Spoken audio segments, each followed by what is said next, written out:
الله الرحمن الرحيم وما أصابكم من مصيبة فبما كسبت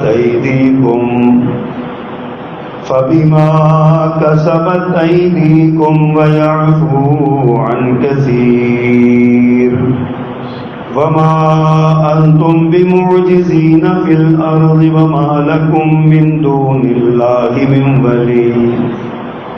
من ولي ولا نصير. صدق اللہ العظیم. حمد و ثنا و تعریف و تسبیح کے سارے کلمات اللہ جل مجدہ کے لیے جو اکیلا ہی ساری کائنات کا خالق و مالک و رازق ہے. درود و سلام امام الرسول خطیب الانبیاء سید ولد آدم رسول محتشم نبی معظم امام الہدیٰ رسول خدا جناب محمد مصطفیٰ صلی اللہ علیہ وآلہ وصحبہ وسلم کی ذات گرامی ہے. مختصر کلمات حمد و صلات کے بعد، انسان اللہ سبحانہ و تعالیٰ کی مخلوق ہے اور ساری مخلوقات میں سے اعلیٰ، اشرف، افضل اور شان والی ہے. ایسی کہ اللہ نے اس کو عقل و خیرت کی دولت سے نواز کر اشرف المخلوقات بنا دیا. یہ وہ مخلوق ہے جس کو اللہ نے نفع و نقصان کی سمجھ لی ہے اور راہ حق اور راہ باطل اس کے سامنے کھلا رکھا ہے، لیکن اس کے بعد اس کو اختیار دے دیا ہے کہ چاہے صراط مستقیم پر چلے جاؤ، چاہے صراط جحیم کو اپنا لو. اشرف المخلوقات پیدا کیا گیا ہے اور پیدا بھی اللہ نے اسے اپنی عبادت کے لیے کیا ہے. عقل و شعور کی نعمت کے ساتھ اسے با اختیار بنایا ہے. اللہ کی باقی جتنی مخلوقات ہیں وہ ساری کی ساری اللہ کی عبادت کر رہی ہیں. آسمان میں جتنے فرشتے ہیں کچھ ایسے ہیں جب سے ان کو تخلیق کیا گیا وہ سجدے میں ہیں اور قیامت تک وہ سجدے میں ہی رہیں گے. کچھ رکوع میں ہیں تو وہ قیامت تک رکوع میں رہیں گے. از تخلیق اول یا یوم تخلیق سے لے کر یوم فنا تک اللہ نے انہیں جس کام پہ لگایا وہ اسی کام پہ لگے ہوئے ہیں. وہ دائیں بائیں ہو ہی نہیں سکتے. سورج اور چاند کی جو ڈیوٹیاں لگائی ہیں نہ جانے کروڑوں سال ہوئے ہیں کہ اربوں سال ہوئے ہیں، کتنے سال ہوئے ہیں اللہ ہی جانتا ہے. اور قیامت کب آنی ہے، کتنے سالوں بعد آنی ہے، یہ بھی اللہ ہی جانتا ہے. لیکن جس دن سے سورج کو جس کام کے لیے پیدا کیا گیا، ایک دن یا ایک گھنٹہ تو کھلا، ایک لمحے کے کروڑویں حصے میں بھی سورج نے نافرمانی نہیں کی کیونکہ اس کو اختیار نہیں دیا گیا. چاند، ستارے، سیارے، ہوا، فضا، خلا، یہ سارے جو ہیں یہ اللہ کی فرما بردار اور عبادت میں لگے ہوئے ہیں. کائنات کی ہر شے اس کی تسبیح میں مصروف ہے. انسان کو اختیار دیا کہ تسبیح کر لو یا غفلت کا اظہار کر لو، غفلت کا مظاہرہ کر لو. جس طرح انسان کو اشرف المخلوقات بنایا ہے اسی طرح انسان کی کچھ ذمہ داریاں بھی لگائی ہیں. اس کے ذمہ کچھ اعمال لگائے ہیں اور اللہ سبحانہ و تعالیٰ کی رحمت اور مہربانی ہے کہ اس نے ان اعمال کے کرنے پر اس کے لیے اجر رکھا ہے. اور اجر بھی ایسا کہ وہ ایک نیکی کرے تو بدلے میں اللہ اسے 10 نیکیوں کا اجر دے گا. من جاء بالحسنۃ فلہ عشر امثالها. قرآن نے کہا ایک نیکی کرو گے تو بدلے میں 10 نیکیاں ملیں گی. قرآن اللہ کی کتاب ہے، اللہ نے نازل کی ہے، اللہ کا کلام ہے. اس کا ایک حرف پڑھو گے تو 10 حرفوں کے پڑھنے کا ثواب ملے گا. کہ اللہ کی مہربانی اور اس کی رحمت ہے. لیکن جہاں جزا کا اللہ نے تصور دیا ہے کہ اعمال کی جزا ملے گی، اچھا بدلہ ملے گا، وہاں سزا کی بھی تنبیہ کی ہے کہ نہیں کرو گے تو سزا بھی ملے گی. گویا کہ اللہ نے انسان کو ایک ضابطے کا پابند کیا ہوا ہے کہ میرے ضابطے کے اندر رہ کر اپنی زندگی گزارو گے تو تمہیں خیر اور فلاح اور کامیابی اور تمہارا اصل جو ٹھکانہ ہے واپس تمہیں تمہارے گھر پہنچا دیا جائے گا. لیکن اختیار ساتھ یہ دیا ہے کہ اگر ضابطے نہیں مانو گے تو دنیا میں بھی سزا دوں گا اور آخرت میں بھی سزا دوں گا. فرمایا وَلَنُذِيقَنَّهُم مِّنَ الْعَذَابِ الْأَدْنَىٰ دُونَ الْعَذَابِ الْأَكْبَرِ لَعَلَّهُمْ يَرْجِعُونَ. ہم انہیں بڑے عذاب کے آنے سے پہلے چھوٹے عذاب چکھاتے ہیں تاکہ ان جھٹکوں سے سبر کے وہ واپس پلٹ آئیں، لوٹ آئیں، اللہ کی طرف آ جائیں. یہ اللہ کا قانون ہے اور اللہ کا ضابطہ ہے. ان ضابطوں میں سے ایک 4 نکاتی ضابطہ اس جو آج میں نے آیت آپ کے سامنے پڑھی ہے اپنے ان موجودہ حالات کے تناظر. گزشتہ جمعہ میں نے عرض کیا تھا کہ سیلابوں کا آنا یہ کبھی عذاب ہوتا ہے لیکن کبھی آزمائش ہوتی ہے. یا دوسرے لفظوں میں کہہ لیں کسی کے لیے یہ آزمائش ہوتی ہے اور کسی کے لیے یہ عذاب بھی ہوتا ہے. جو ان مشکلات اور مصیبتوں کو دیکھ کے اللہ کی طرف رجوع کر لے تو اس کے لیے تو یہ آزمائش ہے، وہ توبہ کرنے لگے، استغفار کرنے لگے، پلٹ آئے اللہ کی طرف، تو اس کے لیے آزمائش ہے. اور جو اس کے باوجود بھی اس طرف لوٹ کرنا آئے، پلٹ کرنا آئے تو پھر اس کے لیے یہ عذاب ہے. اللہ فرماتے ہیں اولا یرون انہم یفتنون فی کل عام مرۃ او مرتین ثم لا یتوبون ولا هم یذکرون. فرمایا کیا انہوں نے نہیں دیکھا، اولا یرون کیا آپ نہیں دیکھتے انہم یفتنون فی کل عام مرۃ او مرتین کہ یہ لوگ آزمائے جاتے ہیں ایک سال میں کبھی 1 مرتبہ کبھی 2 مرتبہ. اللہ فرماتے ہیں آزمائش ہے یہ، یفتنون فتنہ آزمائش، کبھی اس کا معنی عذاب بھی ہوتا ہے. تو فرمایا کیا آپ دیکھتے نہیں کہ یہ لوگ آزمائے جاتے ہیں سال میں کبھی 1 مرتبہ کبھی 2 مرتبہ، لیکن ثم لا یتوبون ولا هم یذکرون، وہ پھر بھی نہ توبہ کرتے ہیں، نہ نصیحت پکڑتے ہیں، نصیحت حاصل کرتے ہیں، عبرت حاصل کرتے ہیں. جو لوگ توبہ نہیں کرتے، نصیحت نہیں پکڑتے، عبرت حاصل نہیں کرتے، ان کے لیے تو یہ عذاب ہے، اور جو لوٹ آتے ہیں ان کے لیے یہ آزمائش ہے، امتحان ہے. بعض لوگ کہتے ہیں کہ جی یہ کیسی آزمائش ہے، جو نمازی ہیں وہ بھی غرق ہو گئے، جو بے نمازی ہیں وہ بھی برابر کیوں ہو گیا؟ یہ سوال رسول اللہ صلی اللہ علیہ وسلم سے بھی ہوا تھا.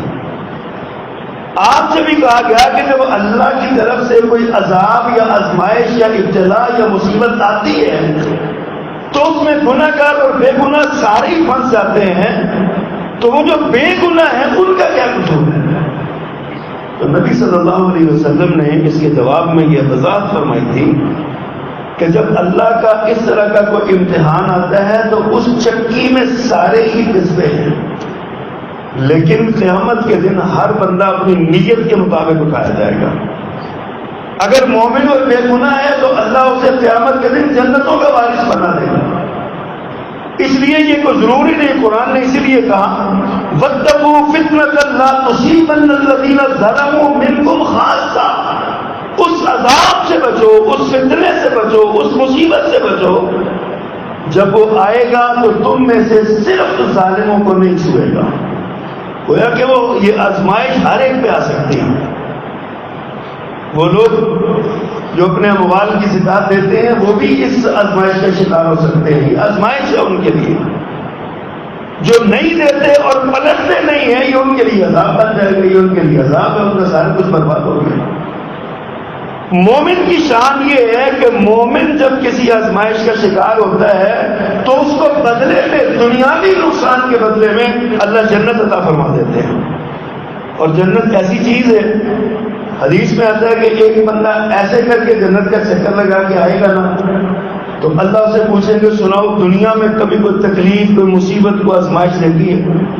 وہ کہے گا مجھے پتہ ہی نہیں یہ کیا ہوتا ہے. ایک چکر صرف لگانے سے, صرف ایک چکر لگانے سے دنیا کی ہر مصیبت بھول جائے گا. اور جس نے دنیا میں کبھی تکلیف نہیں دیکھی ہوگی, اللہ کی نافرمانی اور بغاوت میں زندگی گزاری, اوپر سے کبھی کوئی تکلیف نہیں پائی, تو ایسے شخص کو جہنم کا چکر لگایا جائے گا اور پوچھا جائے گا دنیا میں کبھی کوئی آسائش اور آرام دیکھا؟ تو کہے گا مجھے پتہ ہی نہیں آرام اور آسائش کیا ہوتا.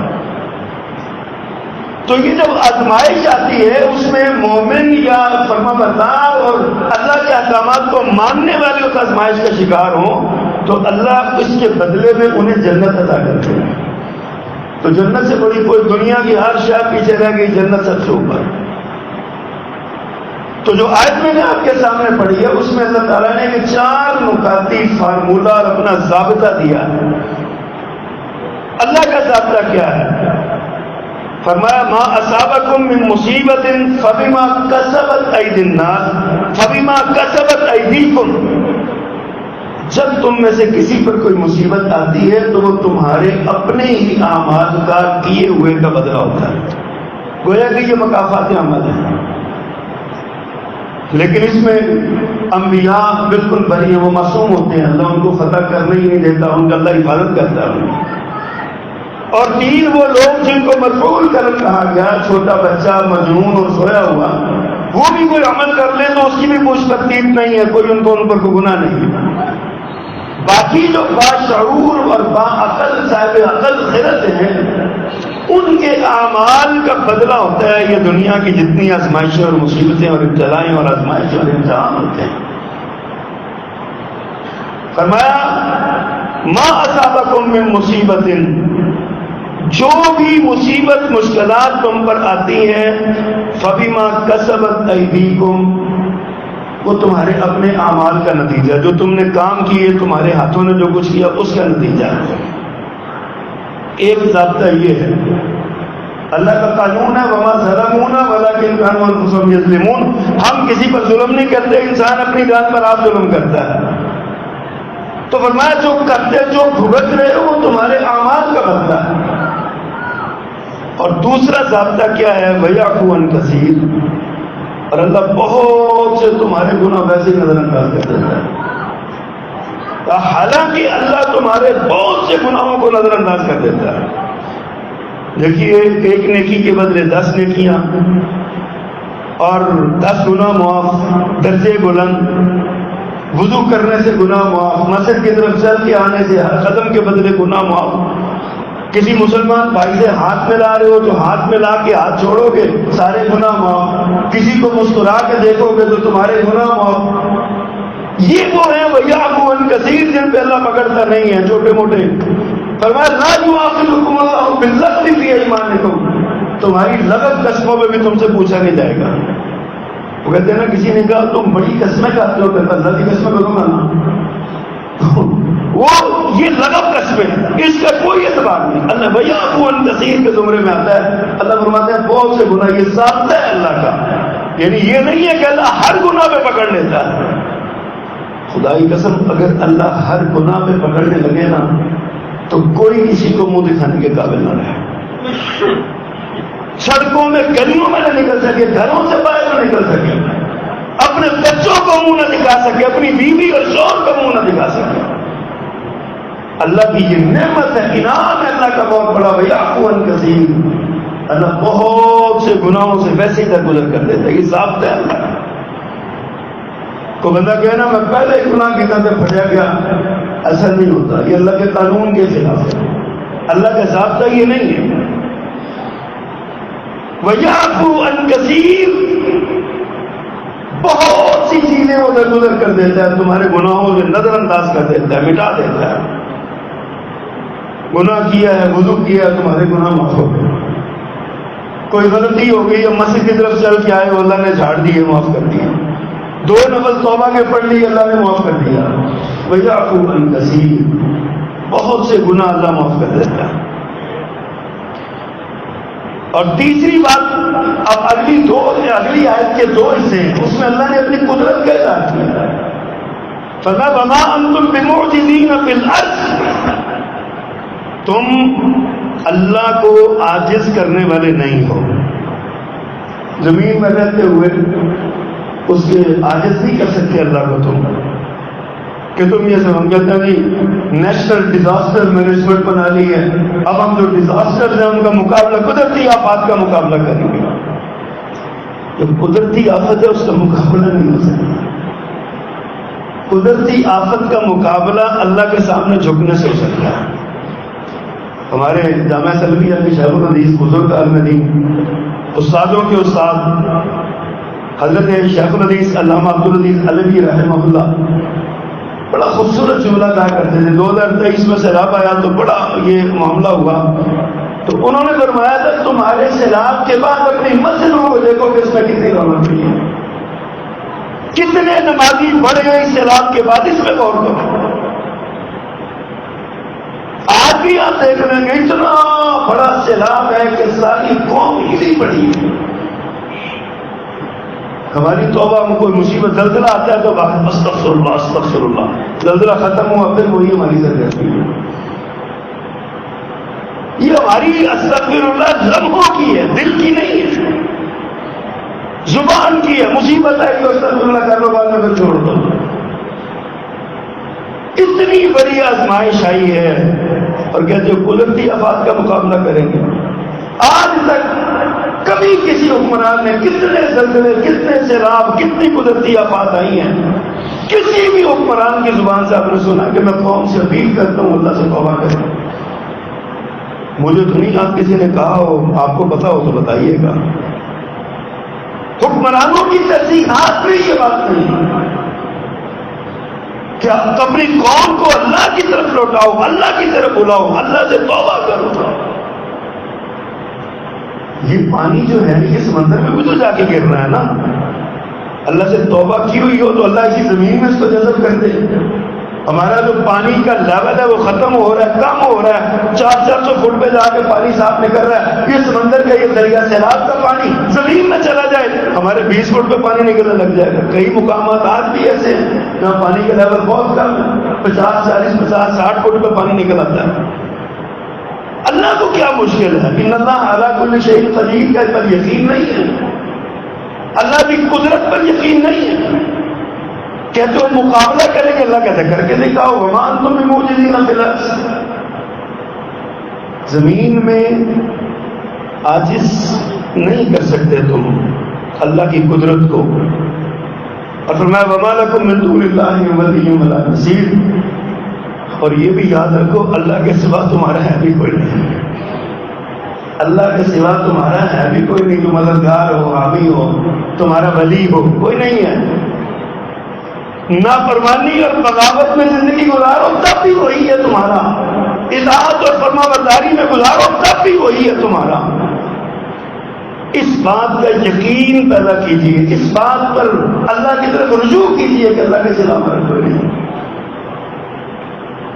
لیکن آج ہم سمجھتے ہیں کہ شاید اللہ کو چھوڑ کے ہم وہ کر لیں گے، معاملہ ختم کر دیں گے، سلسلہ ہو جائے گا. اللہ اکبر. پھر اللہ تعالیٰ کی طاقت اتنی ہے، اللہ جس قوم کو جس انداز میں چاہے ویسے تباہ کر سکتا ہے.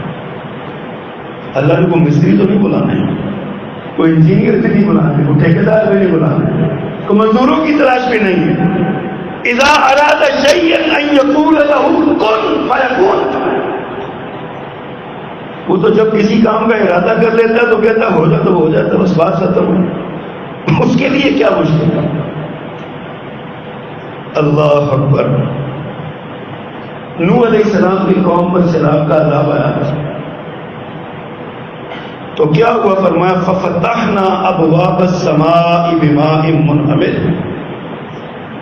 اللہ نے ذکر کیا اس کا، ففتحنا، ہم نے کھول دیے ابواب السماء، دروازے آسمان کے، بماء منہمر، موسلادھار بارشوں سے.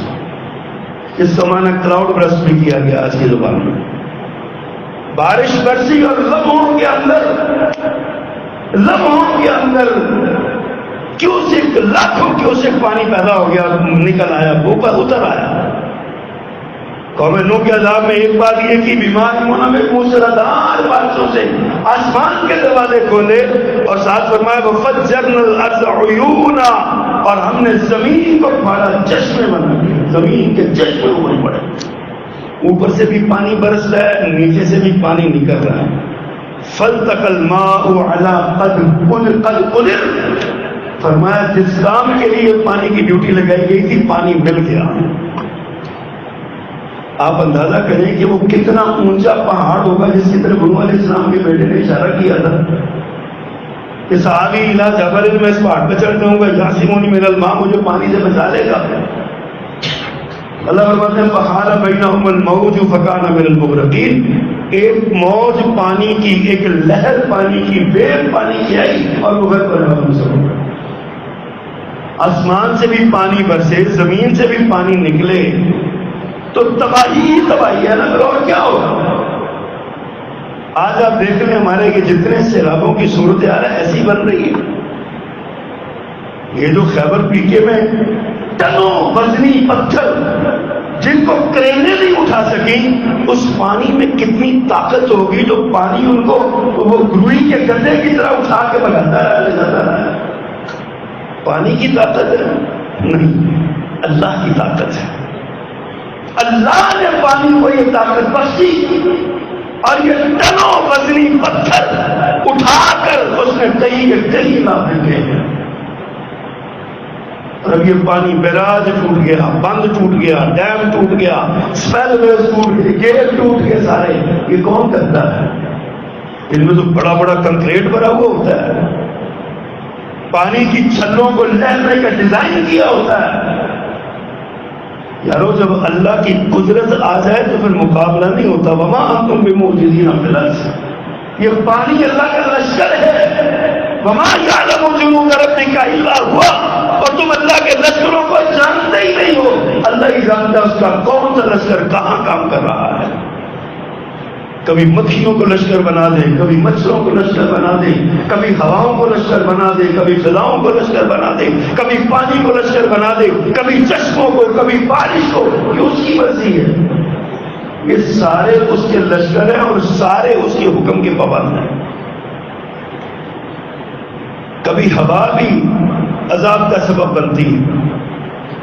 قوم عاد کا ذکر کرتے ہوئے قرآن نے ذکر کیا کہ ایک تیز ہوا 7 راتیں اور 8 دن اس قوم پر ہوا چلی، اور جب ہوا ختم ہوئی تو وہ 15-15 فٹ 16-16 فٹ کے لوگ درختوں کے تنوں کی طرح وہاں پہ گرے پڑے تھے. کوئی پوچھنے والا، سنبھالنے والا نہیں تھا. ہوا عذاب بن جاتی. نبی صلی اللہ علیہ وسلم نے ایک بڑی پیاری بات ارشاد فرمائی. فرمایا الریح من روح اللہ، ہوا جو ہے نا یہ اللہ کی رحمت کا سندیسہ ہے. یاتی بالرحمت و بالعذاب، یہ رحمت بھی لاتی ہے اور عذاب بھی لاتی ہے. اور فرمایا فلا تسبوها، ہوا کو گالی نہ دو، ہوا کے بارے میں برا بھلا نہ کرو. یا جو فرمایا لا تسبوا الدهر، زمانے کو گالی نہ دو. حدیث قدسی اللہ فرماتا ہے یوزی ابن آدم کا بیٹا مجھے تکلیف دیتا ہے، یسب الدہر، جب وہ زمانے کو گالی دیتا ہے. وانا الدہر، اللہ فرماتا ہے زمانہ تو میں ہوں. ہم کہتے ہیں زمانہ ہی بڑا کڑا آ گیا، نعوذ باللہ من اللہ، زمانہ ہی ایسا ویسا ہو گیا. یہ بولتے اللہ فرماتا ہے آدم کا بیٹا مجھے تکلیف دیتا ہے، اذیت دیتا ہے جب وہ زمانے کو گالی دیتا ہے. انا الدہر، میں زمانہ ہوں. ہوا اللہ کے حکم سے چلتی ہے. میرے آقا فرماتے ہیں بلا تسبوا، اسے تسبوها، اسے گالی نہ دو، بلکہ وسل اللہ من خیرها واستعینوا بها من به من شرها. فرمایا جب ہوا چلے تو اللہ سے اس کی خیر کا سوال کرو، اس میں جو خیر ہے اس کا سوال کرو، اور جو برائی ہے اس کی شر ہے اس سے پناہ مانگو۔ حضرت عائشہ رضی اللہ عنہ فرماتی ہیں جب تیز آواز چلتی اللہ کے نبی کا رنگ اڑ جایا کرتا تھا صلی اللہ علیہ وسلم، اور آپ اللہ سے پناہ مانگنے لگتے تھے، اللہ اس عوام میں اگر کوئی شر کا پیغام ہے تو اسے واپس لے جا، تیری پناہ چاہتے ہیں تیری، ہمیں یہ نہیں چاہیے۔ ہوا، کبھی اللہ کا عذاب ہوا کی صورت میں آ جاتا ہے، کبھی چیخ چنگھاڑ اور آواز کی صورت میں آ جاتا ہے، جیسے قوم سمود یعنی حضرت صالح علیہ السلام کی قوم جنہوں نے اونٹنی کی کونچیں کاٹ دی تھی، پھر ایک چیخ آئی اور سارے کے سارے اور چیخ سے ان کے کلیجے پھٹ گئے، ان کے دل پھٹ گئے اور وہ سارے وہیں پہ مر گئے، اس چیخ سے مر گئے۔ اللہ کا عذاب کو کیسا گیا؟ 2005 کا زلزلہ جن کو یاد ہے، صبح صبح کے وقت رمضان میں پتہ نہیں کہ ساتھ شوکر کی آواز آئی تھی بڑی تیز، اللہ نہ کرے اگر وہ زیادہ تیز ہو جاتی تو کیا بنتا۔ اللہ اکبر کبیرہ۔ پھر کبھی پتھروں کی بارش ہونے لگتی ہے، اللہ تعالیٰ چاہے تو آسمان سے ویسے ہی پتھر برسا دے جیسے قوم لوط پہ برسائے، امطرنا علیہا حجارۃ من السماء، ہم نے آسمان سے پتھروں کی بارش برسائی، اور کبھی معمولی معمولی پتھر چھوٹی چھوٹی جو ہے نا وہ پرندوں کے پائنچوں میں دے کے ہاتھیوں کے لیے وہ ایٹم بم بناتے۔ الم تر کیف فعل ربک باصحاب الفیل الم یجعل کیدہم فی تضلیل وارسل علیہم طیرا ابابیل ترمیہم بحجارۃ من سجیل ترمیہم بحجارۃ من سجیل۔ کبھی عذاب ان پتھروں کا بھی آتا ہے، سنگ باری بھی ہوتی۔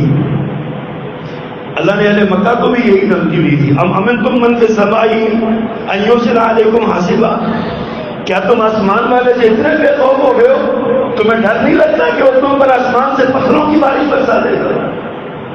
یہ اللہ کی پکڑ ہے نا، آ سکتی ہے، اللہ کا عذاب ایسا بھی آ سکتا ہے۔ اللہ اکبر۔ کبھی آگ کا عذاب بھی اللہ نے بھیجا ہے۔ اصحاب الایکا شعیب علیہ السلام کی قوم، ان پر نہ جب عذاب آیا تو اتنی گرمی دھوپ تیز ہوئی کہ ان کو سانس لینا دشوار ہو گیا، سایہ ڈھونڈے سایہ نہ ملے کہیں بھی۔ پھر اچانک ایک جنگل نظر آیا، اس میں بھاگ کے درختوں کے نیچے، اوپر سے اللہ نے ایک سایہ کر دیا۔ اب وہ سارے سمجھے کہ شاید اب بادل آ گیا ہے، بارش ہوگی، ہوا چلے گی، سارے اس بادل کے نیچے آئے، اللہ نے اس بادل سے آگ برسا۔ عذاب یوم ذلہ، عذاب یوم ذلہ، یہ قرآن میں ذکر کیا، آگ کے انگاروں کا عذاب ان پر، سائے کا عذاب، اور سائے کو آگ بنا دیا تھا۔ اللہ کبھی آگ کا عذاب بھیجتا ہے، کبھی اللہ عذاب کے طور پہ لوگوں کو زمین میں دھنسا دیتا ہے۔ قارون کا ذکر کرتے ہوئے کہا فَخَسَفْنَا بِهِ وَبِدَارِهِ الْأَرْضَ، وہ اور اس کے سارے گھر، سارا مال و دولت زمین میں دھنسا دیا۔ اللہ کو کیا مشکل ہے، اللہ کے لیے کیا مسئلہ ہے؟ اللہ کی طاقت اور قدرت کو پہچانیے تو صحیح۔ وَمَا قَدَرُ اللَّهَ حَقَّ قَدْرِهِ، تم نے اللہ کی قدر نہیں جانی جیسے اللہ کی قدر جاننے کا حق ہے۔ تم نے اللہ کو مقام ہی نہیں دیا، اللہ کی عزت و عظمت کا، شان اور مقام کا تم نے ادراک ہی نہیں کیا کہ اللہ کی عظمت کتنی بڑی ہے۔ تم نے اللہ کو ایک کمزور سی کوئی چیز سمجھ لیا، یہ جان لیا کہ اللہ نبی کے سامنے اللہ کی نعوذ باللہ کوئی حیثیت نہیں۔ ایک بدبخت اٹھا نے کہا علی نعوذ باللہ، علی، اللہ علی کا بھی محتاج ہے، معاذ اللہ سبحانہ معاذ۔ اتنی بڑی گالی اللہ کو دی جا رہی۔ کسی نے اللہ کا بیٹا بنا دیا، کسی نے اللہ کا شریک بنا دیا، کسی نے کسی کو اللہ کے بندوں میں سے کسی کو دادا کہہ دیا، کسی کو گنج بخش کہہ دیا، کسی کو رنج بخش کہہ دیا، کسی کو مشکل کشا اور حاجت روا کہہ دیا۔ اللہ کو جانا ہی نہیں تم۔ دیکھ لیے تصویریں سوشل میڈیا، اخبارات، ٹی وی چینل بھرے ہوئے، بڑے بڑے دربار پانی کے اندر لپٹ گئے۔ جھنگ میں سلطان بہو صاحب کا دربار ہے، اس کے مین دروازے پہ ریل کی بوریاں رکھ کے پانی سے بچنے کا انتظام کیا گیا ہے کہ اندر پانی نہ داخل ہو جائے۔ کرتارپور سارا چھتوں تک پانی میں ڈوب گیا ہے۔ یہ بھی بڑا دربار ہے، لوگ وہاں بھی جاتے ہیں اور بڑا سمجھتے ہیں اس کو۔ اللہ کی قدرت کو کیا سمجھتے ہو تم؟ اللہ کی قدر ہی نہیں، اللہ کی اہمیت کا ہی بتاؤ۔ اللہ اکبر۔ اللہ کبھی زمین میں دھنسا دیتا ہے، کبھی شکلوں کو مسخ کر دیتا ہے. بنی اسرائیل کے لوگوں سے کہا تھا کونوا قردۃ خاسئین، ذلیل کیے ہوئے بندر بن جاؤ. نافرمانی کی وجہ سے، گستاخی کی وجہ سے، نبی کی بات نہ ماننے کی وجہ سے، اللہ کے احکامات اور اللہ کی جو قوانین ہیں ان کو نہ ماننے کی وجہ سے، اللہ کی ذات میں شرک کرنے کی وجہ سے اللہ نے ان کو بندر بنا دیا تھا، شکلیں بگاڑ دی تھی. اللہ کو کیا مشکل ہے؟ اللہ اکبر کبیرہ. پھر کبھی بنی اسرائیل کا ذکر پڑھی آپ، اللہ سبحانہ و تعالیٰ نے کئی ان پر مصیبتوں کا ذکر کیا. کبھی ان پر بندروں کا عذاب، کبھی ان کو بندر بنایا، کبھی جوؤں کا عذاب بھیجا، کبھی مینڈکوں کا عذاب بھیجا، کبھی خون کا عذاب بھیجا. یہ سارے ان کی نافرمانیوں کی وجوہات قرآن میں ذکر کیے ہوئے سارے. کبھی سوچئے تو صحیح اس بات پر. اب یہ مشکلات، عذاب، مصیبتیں، آزمائشیں آ گئی. یہ کئی قسمیں عذاب کی جو میں نے ذکر کی. اسباب کیا ہیں؟ اگر ہم اس کو عذاب سمجھیں، میں پہلے عرض کر چکا ہوں، یہ کبھی عذاب ہے، کبھی آزمائش ہے. یہ آپ پر منحصر ہے کہ آپ اس امتحان کو امتحان بناتے ہیں یا عذاب بناتے ہیں اپنے اوپر. کسی کے بارے میں یہ نہیں کہنا چاہیے کہ وہ عذاب آ گیا، وہاں پہ عذاب کا شکار ہو گیا. پچھلے ہفتے مجھے ایک بڑی پیاری دوست سے بات کی، اس نے کہا سارے مولوی کہتے ہیں کہ اللہ کا عذاب آ گیا، اگر عذاب آ جائے وہاں سے چندہ بھی منگی جانا ہے. جس پر عذاب آئے اس کے لیے چندہ کیوں مانگنا؟ اصل میں یہی عرض کرتا ہوں کہ یہ عذاب ہم اس کو نہیں، کہ یہ اللہ کو پتا ہے. یہ جس پر آیا ہے اسے پتا ہے کہ میں کس کیفیت سے گزر رہا ہوں. اگر اس مشکل نے اسے اللہ کی طرف لوٹا دیا ہے تو یہ آزمائش ہے. اگر اس مصیبت نے اسے اللہ سے دور کر دیا تو عذاب واقعی عذاب ہے. اس لیے ہمیں اس طرف نہیں کہنا چاہیے. جس طرح ہم کسی کو خاص کر کے نام لے کر جنتی نہیں کہہ سکتے، اسی طرح کسی کو نام لے کر جہنمی نہیں کہہ سکتے. اجازت نہیں ہے، اجازت ہی نہیں ہے. ہم مفتی بنے ہوئے، ہر بندہ ہوا ہے ہی پکا جہنمی ہے، انہیں جانا ہی جانا میں چاہتا. بھئی آپ کو کیا پتا اس نے اس کے مرتے وقت اس کا کیا عمل تھا؟ آپ کی نظروں میں وہ کتنا بھی برا کیوں نہیں ہے، لیکن آپ اس کو خاص کر کے اس پر فتویٰ جنت یا جہنم نہیں لگا سکتے. تو یہ دیکھنا چاہیے. تو یہ کیوں آتے ہیں؟ یہ آزمائش، یہ عذاب، یہ مصیبت، یہ ابتلا، یہ امتحان، یہ کیوں آتے ہیں؟ اللہ اکبر.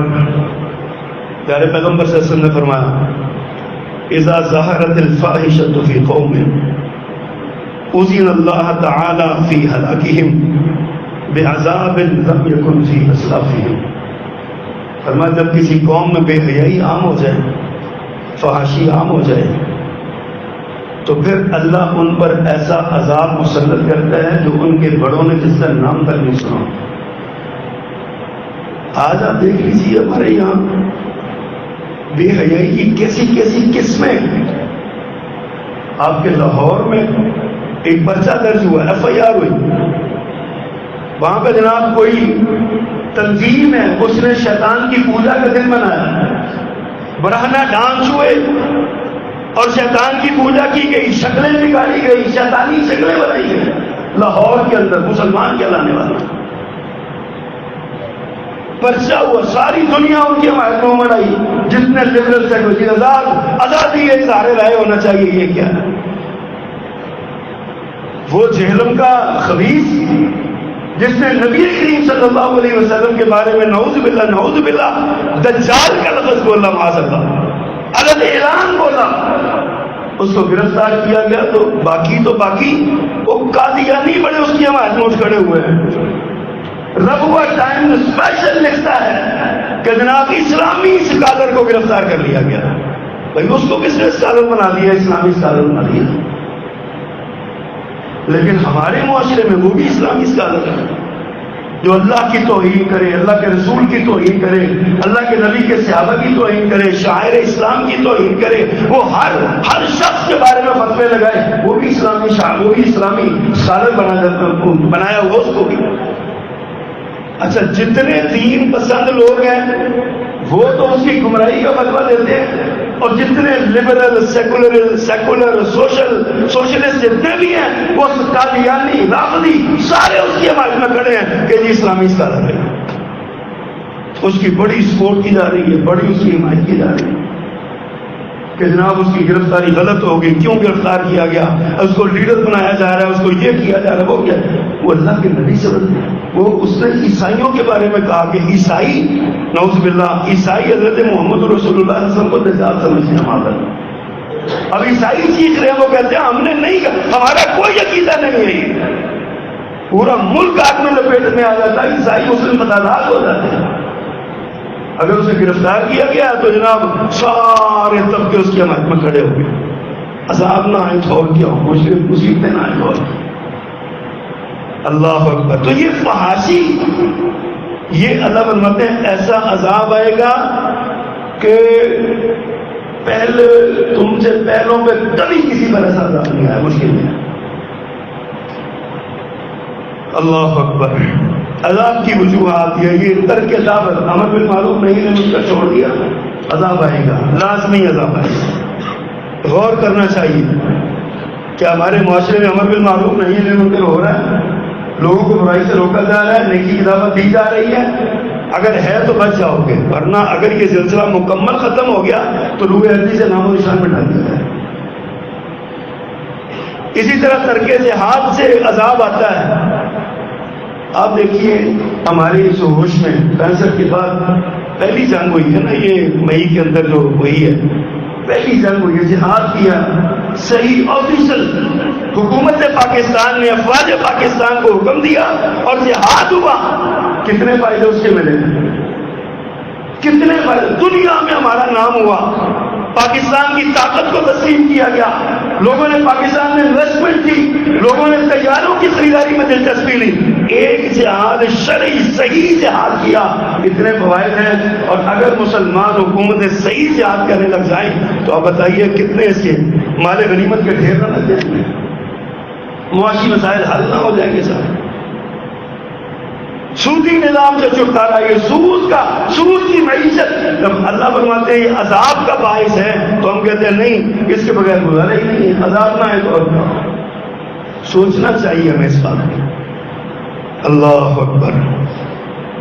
شاعر اللہ کی توہین پر عذاب ہوتا ہے، اور آج کتنے صحابہ کرام بھی اللہ کے شاعر میں سے ہیں۔